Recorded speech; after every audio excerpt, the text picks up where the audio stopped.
pensez que c'est trop much avec la tasse? Ouais, c'est comme ça, je suis fan d'équipe de France, c'est comme ça. Salut tout le monde, bienvenue dans cette nouvelle vidéo. Je pose, mais je vais pas tarder parce que il y a vraiment quelque chose dedans, donc je vais pas non plus mettre 2 heures. Bienvenue dans cette nouvelle vidéo. Nouveau débriefing de ce match. Donc Hongrie-France. Qu'est-ce que je vais pouvoir dire sur ce match en quelques mots? Frustré. Voilà, le mot qui me vient à l'esprit le plus souvent là quand je veux parler de ce match, c'est frustré. Pourquoi frustré? Parce que tout simplement, on avait largement la place de gagner ce match, de se mettre à l'abri bien plus tôt au lieu d'attendre l'égalisation, avec toutes les occasions qu'on a eues en première mi-temps. Je pense que normalement, c'est pas la Hongrie qui devait mener à la mi-temps 1-0. Bien sûr, c'est l'équipe de France. Malheureusement, ça n'a pas été le cas. Griezmann a réussi à égaliser en seconde mi-temps. Tant mieux, ça nous fait un point. Malgré tout, on a 4 points, on est premier des groupes. Mais bon, c'est pas la question du jour. La question du jour, c'est on verra par rapport à ce match, est-ce que malgré tout on doit rester confiant pour l'équipe de France pour la suite de cet Euro. Voilà, c'est quand même une question assez importante. Pour revenir rapidement sur ce match, honnêtement au bout de 10 minutes, ça annonçait déjà la couleur. Quand j'ai vu le match côté déjà de Benjamin Pavard, donc après il y aura toujours la question éternelle, est-ce qu'il fallait le faire jouer, est-ce qu'il fallait pas le faire jouer par rapport au choc qu'il avait reçu contre l'Allemagne. Maintenant, c'est facile à dire une fois que le match contre la Hongrie est passé. Mais bon, quand je vois au bout de 10 minutes qu'il s'est déjà pris un tampon sur son côté, qu'au bout de 9 minutes il a déjà un carton jaune, je vous avoue que je me suis dit, ouais, ça fait quand même un peu tôt, 9 minutes pour avoir un carton jaune. Et bon, résultat sur le but, malheureusement, c'est lui qui est fautif parce qu'il laisse partir le joueur hongrois au but. Voilà. On va pas refaire le match, c'est comme ça. Point barre. Mais bon, c'est quand même assez rageant, avec toutes les occasions que l'équipe de France a eues, qu'on n'ait pas réussi à en mettre une. Mais surtout, purée, mais au niveau de la finition, c'est un truc de fou. Hein. Pourtant, les occasions, il y en a eu, elles étaient belles quand même, parce que quand je repense notamment avec l'occasion dans la surface où Mbappé il reçoit le ballon, il remet le ballon sur Benzema avec un genre d'aile du pigeon ou quelque chose comme ça, une talonnade, enfin c'est un truc bizarre. Et Benzema qui foire complètement, là, son tir il est foiré, il a complètement pris de l'extérieur du pied droit, enfin, le ballon pas cadré alors qu'il était devant la cage, qu'est-ce que c'est dommage. Franchement, c'est dommage parce que pour moi, on aurait dû gagner. On aurait dû gagner, malheureusement, c'est comme ça. Et le plus rageant, c'est qu'au final, les Hongrois, ils n'ont pas touché tant de ballons que ça devant nos cages. Hein. Hormis le but je crois que c'est le numéro 5 hongrois, je ne suis pas certain qu'ils aient touché beaucoup de ballons devant nos cages. Donc c'est ça qui est encore plus rageant. C'est que sur quasiment leur seule occasion du match, ils mettent un but alors qu'ils jouent quand même contre les champions du monde en titre. Donc là, bravo Hongrois quand même, hein, parce que le premier match, ils tombent contre les champions d'Europe en titre. Bon, ils perdent 3-0, mais c'est dans les 5 dernières minutes. Et là, contre les champions du monde en titre, ils font quand même match nul un partout. Donc bravo à eux, je comprends qu'ils avaient envie de tout donner, surtout dans ces 2 premiers matchs. Franchement, ils ont raison. Après, forcément, ça a été à un moment donné, après attaque-défense vers la fin, forcément, ils voulaient tourner un résultat. Match nul contre les champions du monde en titre.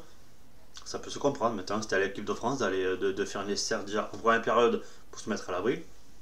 Et en seconde période, de faire le nécessaire. Malgré l'égalisation, il y a eu quelques occasions qu'ils auraient très bien pu aussi mettre au fond. Donc, et pareil, il y a aussi un manque de finition. C'est à chaque fois la finition, dernier geste, c'est à chaque fois, au fil des matchs, c'est vraiment des mots qui reviennent pour l'équipe de France. Malgré les 3 attaquants qu'on a, incroyables. J'ai vu la stat de Benzema, ça fait 30 tirs qu'il fait en Euro. Je crois qu'il a. Je ne sais même pas s'il a un cadre aucun. 30 tirs, 0 but. C'est quand même dommage pour quand même Benzema avec la saison qu'il fait à Madrid. Enfin, je trouve ça c'est incroyable. Honnêtement, contre le Portugal, alors je ne sais pas ce que le sélectionneur va vouloir faire comme équipe. À mon avis, s'il met l'équipe type contre la Hongrie, contre le Portugal, il va falloir assurer aussi, parce que les Portugais aussi, après leur défaite 4-2, je rappelle, contre l'Allemagne, d'ailleurs, à côté, super match, honnêtement, je me suis quand même bien régalé devant le match Portugal-Allemagne, donc victoire des Allemands 4-2, donc les Portugais, ils vont vouloir aussi se rattraper, parce qu'ils ont que 3 points, ils sont derrière l'équipe de France. Je pense que le France-Portugal, ça risque d'être un sacré bon match, et les joueurs ont intérêt d'être en forme pour aller chercher la victoire et marquer des buts. Parce que ce serait quand même bien pour une équipe de champion du monde et vice-champion d'Europe de marquer des buts. C'est quand même le bas pour les joueurs. Donc ça serait bien qu'il y ait un moment donné qui marque. Mais bon, ça on verra bien. Donc après ce match contre la Hongrie, quelles questions peut-on se poser? Donc il y a quand même plusieurs, mais j'en prends une ou deux. Tout d'abord, je pense, est-ce que vous, en tant que, et comme moi, en tant que supporter de l'équipe de France, est-ce que vous êtes replongé dans des doutes quant à l'équipe de France, à sa capacité d'aller plus loin dans cet euro et d'aller gagner cet euro 2020-2021? Question qu'on peut se poser, question qu'on aurait sûrement pas on ne se serait pas posé après le match contre l'Allemagne, parce que contre l'Allemagne, les Allemands, ils avaient fait un super match contre les Allemands. Là, quand on voit le match contre la Hongrie, forcément, on a le droit d'avoir quelques doutes sur l'équipe de France, c'est normal. Mais moi, je pense qu'en tant que supporter, les vrais supporters, faut ça. Moi, c'est juste mon avis. Un vrai supporter reste avec son équipe, supporte son équipe tout le long, que l'équipe soit bonne, que l'équipe soit mauvaise. Forcément, l'équipe de France ne fera pas que des matchs extraordinaires. Il y a des matchs aussi qui ne seront pas de toute beauté, où la qualité ne sera pas au rendez-vous. Mais malgré tout, ces matchs, il faut les faire. L'équipe de France a quand même besoin de ses supporters. Donc moi, je pense que malgré le match nul contre la Hongrie, qui n'était pas fameux, mais au final, on s'en sort bien parce que Griezmann a su égaliser. Je pense que l'équipe de France aura besoin de 6 supporters pour le match contre le Portugal et pour la suite de la compétition. Donc il ne faut pas s'arrêter au match contre la Hongrie, il faut continuer à supporter l'équipe de France.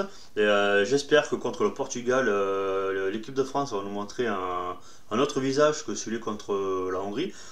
Déjà, le match ne sera pas à la même horaire. Contre le Portugal, l'équipe de France va jouer à 21h. Ce ne sera pas la même chose qu'à 15h contre la Hongrie.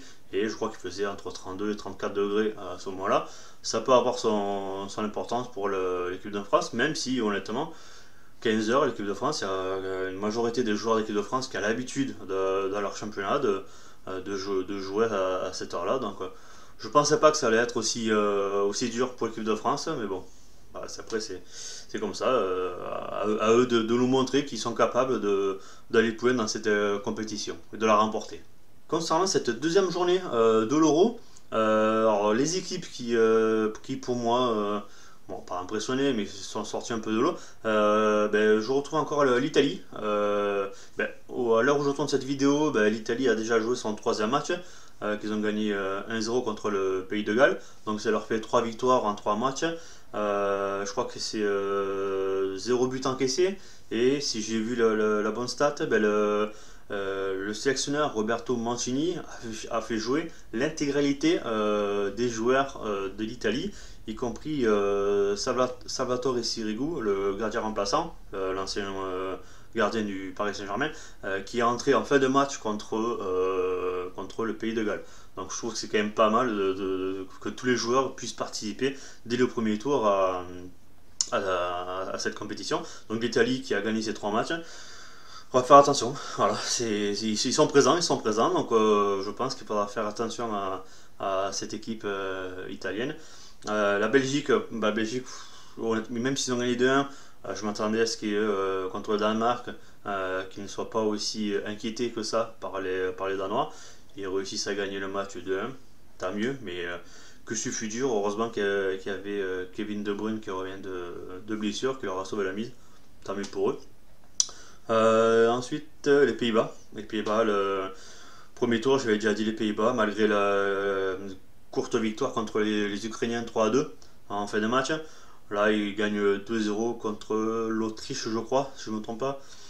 Voilà, les Pays-Bas sont présents. Seule chose que je peux dire aux Pays-Bas, c'est l'attaque avec Depay qui par ailleurs vient de signer au Barcelone, apparemment c'est bon.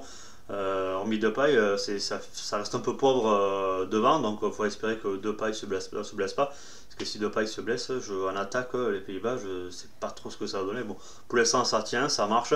Ils marquent des buts, ils gagnent, mais voilà, c'est tout ce qu'on demande à une équipe, hein, donc tant mieux pour eux. Et la dernière équipe, ben, forcément l'Allemagne. L'Allemagne, victoire 4-2 contre Portugal. Le match, pourtant ils étaient menés 1-0. Derrière, ils en plantent 4. Parce qu'ils vont jusqu'à mener 4-1 contre le Portugal. Le Portugal réduit le score 4-2. Mais franchement, le match, super match à regarder, très plaisant, donc beaucoup de buts. Les Allemands, ils ont super joué. Honnêtement, je ne reconnaissais pas l'équipe d'Allemagne qui a perdu contre l'équipe de France par rapport à l'Allemagne contre le Portugal. Donc, honnêtement. Mais bon, voilà, l'équipe d'Allemagne pour ce second tour, bravo à eux. Donc, à voir maintenant pour la troisième et dernière journée ce que ça a donné. On verra bien. Et voilà, c'est tout pour moi. Je vais vous laisser. Merci d'avoir regardé cette vidéo et merci à vous d'avoir regardé les 2 dernières vidéos. Je vous remercie. Je vous dis à bientôt. Après le match contre le Portugal, en espérant croiser les doigts que l'équipe de France ressorte à la tête hors de l'eau. Pour ce match, il nous montre un tout autre visage que contre celui de la Hongrie. Mais j'ai confiance en l'équipe de France. En tant que supporter, je serai devant mon écran pour suivre ce match. Sur ce, je vous dis à très bientôt. Allez, salut les footeux, ciao.